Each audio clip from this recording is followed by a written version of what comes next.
৩১ মে ঢাকায় ঘটতে যাচ্ছে এক ঐতিহাসিক মুহূর্ত।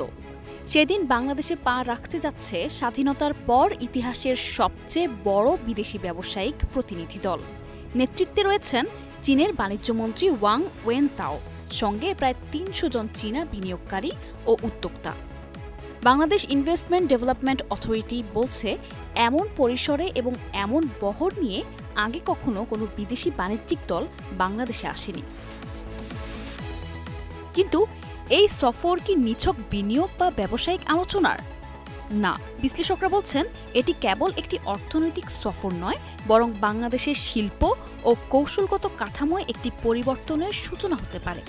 সফরের মূল আলোচ্য যৌথ বিনিয়োগ, প্রযুক্তি হস্তান্তর এবং দীর্ঘমেয়াদী কৌশলগত সহযোগিতা। চীনা প্রতিনিধি দলদের ব্যবসায়ী ও বিনিয়োগকারীরা মূলত টেক্সটাইল, ফার্মাসিউটিক্যালস, ইলেকট্রনিক্স ও কৃষি খাতে সক্রিয়। এই 4টি খাতই বাংলাদেশের জন্য অত্যন্ত গুরুত্বপূর্ণ।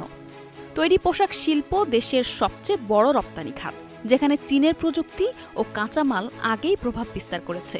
কিন্তু এবার বিষয়টি অন্যরকম।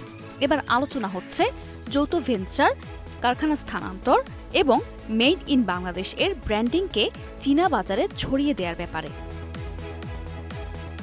চীনের ফার্মাসিউটিক্যাল কোম্পানিগুলোর আগ্রহ বাংলাদেশকে এশিয়ার জেনেরিক মেডিসিন হাব হিসেবে গড়ে তুলতে পারে। অন্যদিকে ইলেকট্রনিক্স খাতে চীনা জায়ান্টদের অংশগ্রহণের ফলে দেশীয় প্রযুক্তি খাত পেতে পারে কাঙ্ক্ষিত গতি। বিশেষ করে টেলিভিশন, স্মার্টফোন এবং সোলার প্যানেল উৎপাদনে বড় ধরনের বিপ্লব ঘটাতে পারে এই বিনিয়োগ। কৃষি খাতে চীনের উন্নত যন্ত্রপাতি, জেনেটিক মডিফিকেশন এবং জলবায়ু সহনশীল ফসল প্রযুক্তি বাংলাদেশের খাদ্য নিরাপত্তায় আমূল পরিবর্তন আনতে পারে। এই সফরের পেছনে কেবল অর্থনৈতিক আগ্রহ নেই, আছে কৌশলগত অঙ্ক। যুক্তরাষ্ট্র ও ভারতের প্রভাব বলয়ের বাইরে দক্ষিণ এশিয়ায় চীন নিজের অবস্থান দৃঢ় করতে চায় এবং বাংলাদেশের ভৌগোলিক ও রাজনৈতিক গুরুত্ব এই পরিকল্পনায় বিশেষভাবে গুরুত্বপূর্ণ। আবার বাংলাদেশের দিক থেকে দেখা যায়, বহির্ভিত্তিক বিনিয়োগ হুমকি নয়, বরং মুক্তির সম্ভাবনা। বর্তমান বৈদেশিক মুদ্রা সংকট, ঋণ পরিশোধের চাপ ও জ্বালানি ঘাটতির প্রেক্ষাপটে চীনা বিনিয়োগ নতুন প্রাণ দিতে পারে অর্থনীতিকে। বিডা ও বাংলাদেশ অর্থনৈতিক অঞ্চল কর্তৃপক্ষ ইতোমধ্যেই চীনা প্রতিনিধিদের জন্য একাধিক প্রকল্প প্রস্তুত রেখেছে।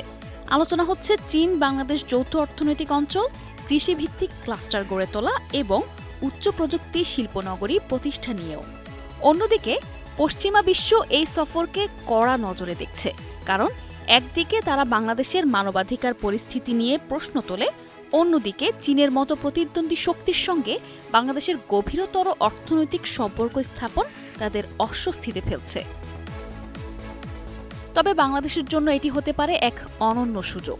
বৈশ্বিক অস্থিরতা ও অর্থনৈতিক পুনর্গঠনের এই সময়টায় বিদেশি বিনিয়োগ শুধু টাকার প্রবাহ নয়, বরং নতুন কর্মসংস্থান, প্রযুক্তির আগমন এবং রপ্তানি বাজার সম্প্রসারণের পথ খুলে দিতে পারে।